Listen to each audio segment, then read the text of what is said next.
Hey again. Gonna continue these ruminations on Bob Weir's playing. I characterize it as increasing levels of weirdness. So let me use that as occasion to say a few things about his sound. Like Garcia, it's hard to emulate. People know a lot about Garcia's reliance on the Mac preamps and the Fender Twins and all the custom stuff he's done for his guitars that has been done for them, and when he does with them with the circuiting, gives you quite a difficult tone to achieve. But so too is true for Bobby, especially in the 70s, even before all the distortion starts coming in. He's got a lot of equipment in place. It's hard to get his sound. Some of that I've read is due to the phasers he's using. He's using pickups that are out of phase, and that makes things difficult to track and gives it sound that's difficult to produce. What I'm doing for this video is when I'm playing Bobby, I'm using my computer and I'm using a program called Amplitude, and the way I've got it set up is I'm using a solid state clean amp, and then I've got various boxes going along with that, including a compressor, which I think is key, a chorus. Also, I'm using an analog delay. I've got those pedals on my setup for my Fender amp, but it's nice to have this stuff on the computer as well, especially for recording. Not completely satisfied, but it does approximate Weir's tone. I'm just using, because it's handy, I'm just using a Fender Telecaster with single coils for these purposes. But I think it's in the neighborhood, at least to give some of that feel. I think the phaser and the compression are quite important, especially go back to that E we talked about. The compression is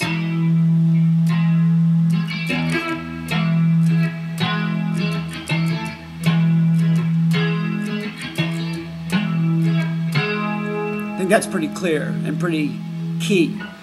Alright, now I mentioned the importance of talking about rhythm. Well, I think one way to do it is to simply be bold. When you make decisions about what you're going to do, go for it. Even if it's off the beat and it's not the rhythm that the rest of the song is taken, Bob's distinctive in his bold inlays of different rhythms. And if you look at some of the videos back from him in the 70s, he's just wailing along and just doing intense strumming. And unfortunately, sometimes that stuff is really low in the mix. But he wasn't shy about taking a progression that he put together and pounding the hell out of it. And I think that's a good model too. Especially in the Dead's case, when you got two drummers often, and you got Garcia who's shredding up and down the neck, and you got a keyboard, and you got a bass player who was restless and giving you his own flurry of notes. Yeah, you got you might be rhythm guitarist, but doesn't mean you're going to be a wallflower. Even the name rhythm guitarist, I think, is inappropriate for Weir, really.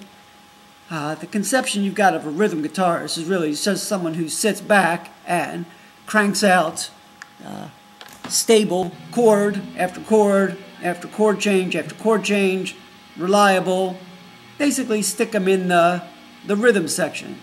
Well, Weir's doing a lot more than just that. He does play that function on plenty of songs, but he does a whole lot more by adding rhythms that are contrary to other people's rhythms to create this polyrhythmic feel that the Dead have. Also, the odd time signatures he's using, like the 10 for playing in the band, and then there's the famous 11. He likes to use 7/4. I think Lazy Lightning and Supplication are built around 7/4. So those are things to keep in mind when it comes to the rhythm side. Part of, again, what makes Weir not your typical, by any extent, rhythm player, and I think, again, misleading to even call him rhythm, is he's not just cranking out chords.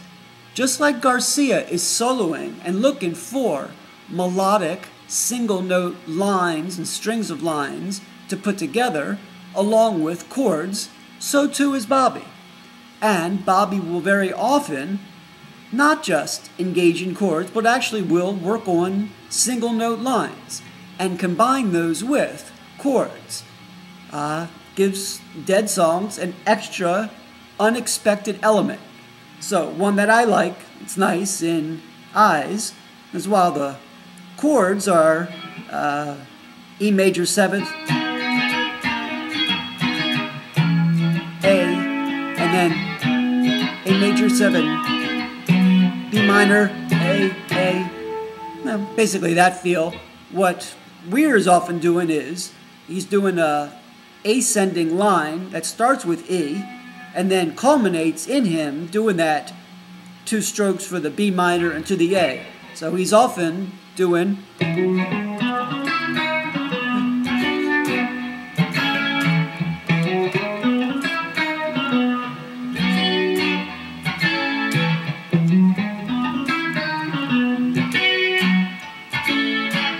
So I think part of the moral is, when you're in a band that's fortunate enough that gives you the freedom to be able to do some exploring, is take advantage of that. Go searching for little riffs, little lines that have something to them, that resonate, that can stand on their own, and work them into your chords. Don't think of yourself, even if you're the designated rhythm player, as someone who has to just sit back there and crank out nothing but the predictable chords. There are other parts of the band that can help you with that, and I don't think it has to be your total sole duty. You think about bands that have a heavy rhythmic guitar element, such as The Who. Even Pete wasn't just resigned to just cranking out basic rhythms. You know, he threw some soloing in, some single notes, some double stops along with his rhythms, and the rhythms he was playing were certainly often very interesting and evolving and flowing, and you want to take that into your playing as well. Final thing, example to think about this business about adding extra notes is there's a great version of Peggy-O. I think it's from April '78. I think you can find it actually on YouTube, and it shows Weir playing the basic chords that are necessary.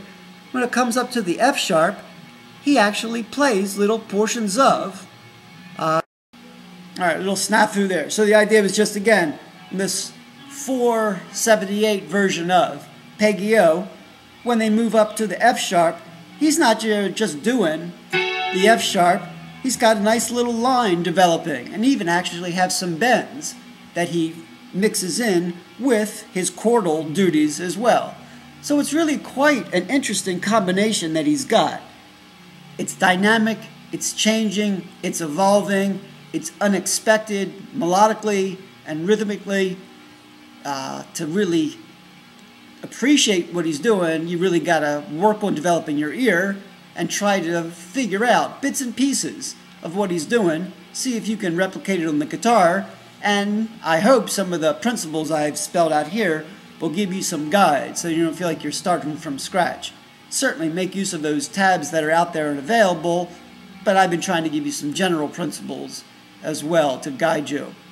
I think that's about it for now. I certainly welcome feedback. You can send me an email at erubenst@iup.edu. I certainly be interested in feedback. Keep it nice. But other people who have made some insights into Weir and have things to say, I think maybe there should be a concerted effort to really praise the playing of Weir. He seems to have been sitting in the shadows far too long, and he's far too good a player to be deserving that status. Alright, over and out.